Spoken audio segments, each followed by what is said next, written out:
ನಮಸ್ಕಾರ.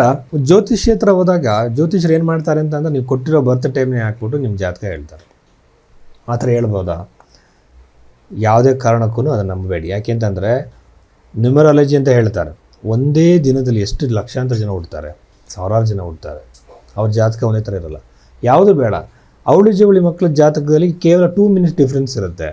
ಅವ್ರ ಭವಿಷ್ಯ ಬೇರೆ ಬೇರೆ ಥರ ಇರುತ್ತೆ. ನೀವು ಐಡೆಂಟಿಕಲ್ ಟ್ವಿನ್ಸ್ ಅಂತ ತೊಗೊಂಡ್ರೆ ಬೇರೆ ಬೇರೆ ಕಡೆ ಬೆಳೆದಂಥ ಮಕ್ಕಳ ಭವಿಷ್ಯ ಬೇರೆ ಬೇರೆ ಥರ ಇರೋದನ್ನು ನೀವು ಗಮನಿಸಿರ್ಬೋದು. ಈ ಸಮಸ್ಯೆಯನ್ನು ನಾವು ಈಗ ನೋಡ್ತಾ ಇದ್ದೀವಿ, ಬಟ್ ಋಷಿಮುನಿಗಳು ಆಗಲೇ ಸಾಲ್ವ್ ಮಾಡಿದ್ದಾರೆ. ಅದನ್ನು ನೋಡುವಂಥ ಪದ್ಧತಿನೇ ಬೇರೆ. ಅದಕ್ಕಿಂತ ಮುಂಚಿತವಾಗಿ ನಿಮ್ಮ ಜಾತಕ ಕೊಟ್ಟಾಗ ನಿಮ್ಮ ಜೀವನದಲ್ಲಿ ಹಿಂದೆ ನಡೆದಿರೋ ಘಟನೆಗಳನ್ನ ನೋಡಿ ಅವರೇ ಅದನ್ನು ಹೇಳಿ ನಿಮ್ಮ ಲಗ್ನವನ್ನು ತಿದ್ದಬೇಕು. ನಿಮ್ದು ಯಾವ ಲಗ್ನ ಅಂತೀವಿ ಅದರ ಮೇಲೆ ನಿಮ್ಮ ಭವಿಷ್ಯವನ್ನು ಹೇಳಬೇಕು. ಇದು ಫಸ್ಟ್ನೇ ರೂಲ್ಸ್ ನಿಜವಾದ ಜ್ಯೋತಿಷನ ಕಂಡುಹಿಡಿಯೋದಕ್ಕೆ. ಎರಡನೇದವ್ರ ಪರಿಹಾರ ಹೇಳುವಾಗ ಬೃಹತ್ ಪರಾಶರದಲ್ಲಿ ಶಾಸ್ತ್ರದಲ್ಲಿ ಹೇಳಿರುವಂತಹ ಪರಿಹಾರಗಳಲ್ಲಿ ಮಂತ್ರ ಜಪ, ದಾನಗಳು, ಗಿಡಗಳನ್ನು ನೆಡುವುದು, ಈ ಥರ ಪರಿಹಾರಗಳನ್ನೇ ಸೂಚಿಸಬೇಕು.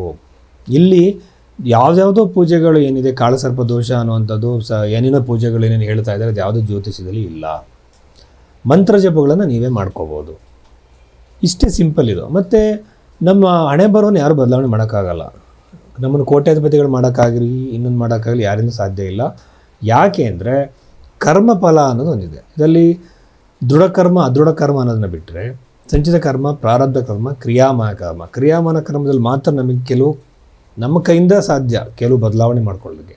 ಪ್ರಾರಬ್ಧ ಸಂಚಿತ ಹಾಗೇ ಇರುತ್ತೆ, ಅದನ್ನು ಯಾರು ಚೇಂಜ್ ಮಾಡೋಕ್ಕಾಗಲ್ಲ. ಆದರೆ ಪರಾಶರ ಮಹರ್ಷಿಗಳು ಹೇಳೋದೇನು, ತುಂಬ ನಿಷ್ಠೆಯಿಂದ ಸಾತ್ವಿಕ ಜೀವನದಿಂದ ಆಧ್ಯಾತ್ಮಿಕ ಜೀವನದಿಂದ ನೆಗೆಟಿವ್ ಎಫೆಕ್ಟ್ನ ಕಮ್ಮಿ ಮಾಡ್ಬೋದು. ಅಂದರೆ ನಿಮ್ಮ ತಲೆ ಮೇಲೆ ಮಳೆನ ನಾವು ತಡೆಯೋಕ್ಕಾಗಲ್ಲ, ಆದರೆ ಛತ್ರಿಯನ್ನು ಬಳಸ್ಬೋದು. ಇದೇ ಪರಿಹಾರ. ಸೊ ಇದನ್ನು ಗಮನದಲ್ಲಿಟ್ಕೊಂಡು ಶಾಸ್ತ್ರವನ್ನು ಕೇಳಿ, ನಿಜವಾದ ಜ್ಯೋತಿಷರ ಹತ್ರ, ಎಕ್ಸ್ಪರ್ಟ್ ಜ್ಯೋತಿಷರ ಹತ್ರ ಮಾತ್ರ ನಿಮ್ಮ ಭವಿಷ್ಯವನ್ನು ಕೇಳಿ.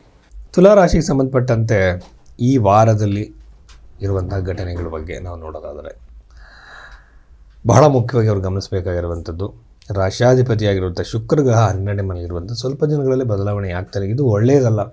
12ನೇ ಮನೆ ಅಂತಂದರೆ ಆಸ್ಪತ್ರೆ, ಓಡಾಟಗಳು, ಅನಾವಶ್ಯಕ ವ್ಯಯ ಖರ್ಚುಗಳು ಇರುತ್ತೆ. ಸೊ ಹೇಗೆ ಬೇಕಾದ್ರೂ ಆಗ್ಬೋದು, ಕೇರ್ಫುಲ್ಲಾಗಿರಿ. ಅದು ಬಟ್ ನಮ್ಮ ಡೆಸ್ಟಿನಿಲಿ ಎಲ್ಲದನ್ನು ಚೇಂಜ್ ಮಾಡೋಕ್ಕಾಗೋದಿಲ್ಲ. ನಾವು ಎಲ್ಲ ಟೈಮಲ್ಲೂ ದುಡ್ಡು ಉಳಿಸೋಕ್ಕಾಗಲ್ಲ. ಎಲ್ಲ ಟೈಮಲ್ಲೂ ಅಂದ್ಕೊಂಡಂಗೆ ಇನ್ನೊಂದು ಥರ ಆಗೋಗಿರುತ್ತೆ. ನಾವು ನಮ್ಮ ಜೀವನದ ಬಗ್ಗೆ ಪ್ಲ್ಯಾನ್ ಮಾಡ್ಕೊಳ್ಬೇಕಾದ್ರೇ ಆ ಜೀವನ ನಮಗೆ ಬೇರೆ ದಿನ ಕಲಿಸ್ಬಿಟ್ಟಿರುತ್ತೆ. ಸೊ ಯಾವುದು ಅಂದ್ಕೊಂಡಂಗೆ ಆಗಲ್ಲ. ಈ ಅನ್ಸರ್ಟನಿಟಿನ ಒಪ್ಕೋಬೇಕು ನಾವು ಫಸ್ಟು. ಈ ಜೀವನ ಹಿಂಗೆ ಸ್ಕೇಲಾಗಿ ಗೆರೆ ಹೇಳ್ದಂಗೆ ಯಾವತ್ತೂ ಇರಲ್ಲ. ಹೆಂಗೆ ಬೇಕಾರಾಗೋದು, ಹೆಂಗೆ ಬಂದಂಗೆ ತೊಗೋಬೇಕಾಗತ್ತೆ ನಾವು. ಸೊ ಇದನ್ನು ಮನಸ್ಸಲ್ಲಿ ಇಟ್ಕೊಳ್ಳಿ. ವಿವಾಹಕ್ಕೆ ಒಳ್ಳೆಯ ಸಮಯ, ಸಂಬಂಧಗಳು ಬರೋ ಸಾಧ್ಯತೆ, ಮದುವೆ ಆಗೋ ಸಾಧ್ಯತೆ, ಎಂಗೇಜ್ಮೆಂಟ್ ಸಾಧ್ಯತೆ. ಎರಡನೇದಾಗಿ ಬಂದು ಫೈನಾನ್ಷಿಯಲ್ ಗೇನ್ಸು, ಮಾಡಿಸಿರೋ ಬಿಸ್ನೆಸ್ಸಲ್ಲಿ ಲಾಭ, ಅನುಕೂಲ ಈ ವಾರದಲ್ಲಿ ಯಥೇಚ್ಛವಾಗಿ. ಬಿಸ್ನೆಸ್ಗೆ ಸಂಬಂಧಪಟ್ಟಂತೆ, ಕರಿಯರ್ಗೆ ಸಂಬಂಧಪಟ್ಟಂತೆ ಆಪರ್ಚುನಿಟೀಸು, ಹೊಸ ಜಾಬ್ ಆಪರ್ಚುನಿಟೀಸು, ಬಿಸ್ನೆಸ್ ಮಾಡೋರಿಗೆ ಅಧಿಕವಾಗಿರುವಂಥ ಇನ್ಕಮ್ಮು ಆಗೋ ಸಾಧ್ಯತೆ ಈ ರಾಶಿಲಿ ಹುಟ್ಟಿದವರಿಗೆ ಆಗುತ್ತೆ. ಆಮೇಲೆ ದೊಡ್ಡ ಮಟ್ಟದ ಪ್ರೋಗ್ರೆಸ್ನ ನೋಡ್ತೀರಾ. ಒಂದು ದೊಡ್ಡ ಮಟ್ಟದ ಒಂದು ಐಡಿಯಾ ನಿಮ್ಮ ತಲೆಗೆ ಬಂದುಬಿಡ್ಬೋದು. ಬಿಸ್ನೆಸ್ ಮಾಡ್ತಿರ್ಬೇಕಾದ್ರೆ ಈ ಥರ ಸಕ್ಸಸ್ ಎಲ್ಲ ನಿಮಗೆ ಸಿಗೋ ಸಾಧ್ಯತೆ ಇರುತ್ತೆ. ಯಾವತ್ತೂ ನೋಡಿ ದುಡ್ಡು ಬಂದು ಬೀಳಲ್ಲ, ಐಡಿಯಾಗಳು ಬರಬೇಕು, ಯೋಚನೆಗಳು ಬರಬೇಕು. ಯೋಚನೆ ದುಡ್ಡನ್ನು ಕ್ರಿಯೇಟ್ ಮಾಡುತ್ತೆ. ಆ ಯೋಚನೆ ಬರಬೇಕು ಅಂದರೆ ಭಗವಂತನ ಒಂದು ಆಶೀರ್ವಾದ ಬೇಕು. ಸೊ ಆ ಒಂದು ಇದರಲ್ಲಿ ನಾವು ನೋಡಿದಾಗ ತುಲಾರಾಶಿಯವರಿಗೆ ಅವಕಾಶ ಖಂಡಿತವಾಗಲೂ ಇದೆ, ಸಕ್ಸಸ್ ಖಂಡಿತವಾಗಲೂ ಇದೆ. ನೂರಾರು ಥರದ ಹಲವಾರು ಉತ್ತಮವಾಗಿರೋ ಬದಲಾವಣೆಗಳನ್ನು ನೀವು ನೋಡ್ತೀರಾ. ಬಹಳ ನನಗಿಷ್ಟ ಆಗಿದ್ದು ದಶಮಭಾವದಲ್ಲಿ ಗುರುಗ್ರಹ ಇನ್ನೂ 1 ವರ್ಷದಲ್ಲಿ ಇರೋದ್ರಿಂದ ನಿಮ್ಮ ಕರಿಯರಲ್ಲಿ ನಿಮ್ಮನ್ನು ಯಾರೂ ಸಹ ತೊಂದರೆ ಮಾಡೋಕ್ಕೆ ಸಾಧ್ಯ ಆಗಲ್ಲ. ನೀವು ಮೇಲೆ ಇರ್ತೀರ, ಪ್ರೋಗ್ರೆಸ್ನ ನೋಡ್ತೀರ. ನಿಮಗೆ ಗುರುಗ್ರಹ ಖಂಡಿತವಾಗಲೂ ಒಂದು ಸ್ಟೇಟಸ್ಸು, ಒಂದು ಪ್ರೋಗ್ರೆಸ್ಸು, ಹೊಸ ದೊಡ್ಡ ಮಟ್ಟದ ಬದಲಾವಣೆನ ಗುರುಗ್ರಹ ಕೊಡ್ತಾನೆ. ಅದ್ರ ಬಗ್ಗೆ 2 ಮಾತಿಲ್ಲ. ಅದನ್ನು ಗಮನದಲ್ಲಿಟ್ಕೊಳ್ಳಿ. ಆಮೇಲೆ ನೋಡಿದ್ರೆ ಎಲ್ಲ ಗ್ರಹಗಳು ಒಳ್ಳೆ ಪೊಸಿಷನಲ್ಲಿದೆ, ಜಾಸ್ತಿ ಬದಲಾವಣೆಗಳೇನೂ ಆಗಿಲ್ಲ. ಬಟ್ ತುಲಾರಾಶಿ ನೋಡಿದಂಥವ್ರು ಸಂಗೀತ, ಸಾಹಿತ್ಯ, ಲಲಿತ ಕಲೆಗಳನ್ನು ಎಂಜಾಯ್ ಮಾಡ್ತಾರೆ. ಯಾವುದೇ ಸಂದರ್ಭದಲ್ಲೂ ಅದನ್ನು ಬಿಡಬೇಡಿ.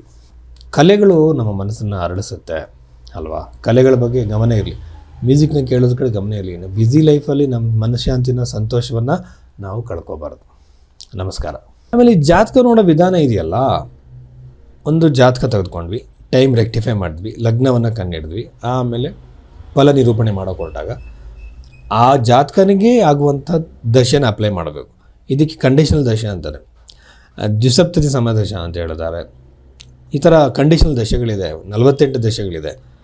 ಅಪ್ಲೈ ಮಾಡಿದ್ವಿ, ಪ್ರಶ್ನೆ ಚಾರ್ಟ್ ನೋಡಿದ್ವಿ, ಎಲ್ಲ ನೋಡಿ ಕನ್ಕ್ಲೂಡ್ ಮಾಡ್ತಿದ್ವಿ. ಆಮೇಲೆ ಕೋಟಾ ಚಕ್ರ ಅಂತ ನೋಡ್ತಾರೆ, ಕೋಟಾ ಚಕ್ರ ಆಗಿರ್ಬೋದು, ಹೆಲ್ತ್ ರಿಲೇಟೆಡ್ ನೋಡಬೇಕು. ಇವೆಲ್ಲ ನೋಡಿಕೊಂಡು ಒಂದು ಕನ್ಸಿಡೆಂಟ್ ಬರಬೇಕಾದ್ರೆ ಮಿನಿಮಮ್ ನಮಗೆ ಇಷ್ಟು ಅಂತ ಟೈಮ್ ಹಿಡಿಯುತ್ತೆ. 2 ನಿಮಿಷ 3 ನಿಮಿಷದಲ್ಲಿ ಯಾರು ಪ್ರೊಡಿಕ್ಷನ್ಸ್ ಕೊಡ್ತಿದ್ದಾರೆ, ಹೇಗೆ ಕೊಡ್ತಿದ್ದಾರೆ ಅವರು? ಬರೀ ರಾಶಿ ಮೇಲೆ ಹೆಂಗೆ ಹೇಳ್ತಾ ಇದ್ದಾರೆ ನಿಮ್ಮ ಭವಿಷ್ಯ ಇದೆ ಅಂತೇಳಿ. ಸೊ ಇದೆಲ್ಲ ನೀವು ಗಮನದಲ್ಲಿ ಇಟ್ಕೋಬೇಕು. ಹಾಗಾಗಿ ಒಂದು ಜಾತಕವನ್ನು ಸೈಂಟಿಫಿಕ್ ವೇಲಿ ನಾನು ನೋಡಿ ಅನಲೈಸಿಸ್ ಮಾಡಿ ನನ್ನೊಂದು ಪ್ರಿಡಿಕ್ಷನ್ ಕೊಡ್ತೀನಿ. ಒಂದು ದಿನಕ್ಕೆ ಇಷ್ಟೇ ಜಾತಕಗಳು ನೋಡೋಕ್ಕಾಗೋದಂತ ಆಗುತ್ತೆ, ಎಲ್ಲರೂ ನೋಡೋಕ್ಕೆ ಸಾಧ್ಯ ಇಲ್ಲ. ಆವಾಗ ಅದಕ್ಕೆ ನೀವು ನನ್ನ ಕಾಂಟ್ಯಾಕ್ಟ್ ಮಾಡ್ಬೋದು, ಆ ರೀತಿಯಲ್ಲಿ ನೋಡೋದಕ್ಕೆ. ಸೊ ಈಗ ಇಲ್ಲಿ ಇರುವಂಥ ಸಂಖ್ಯೆ ನೀವು ಕರೆ ಮಾಡಿ ನನ್ನ ಜೊತೆ ಕನ್ಸಲ್ಟೇಷನ್ ತೊಗೊಳ್ಳಿ. ನಮಸ್ಕಾರ.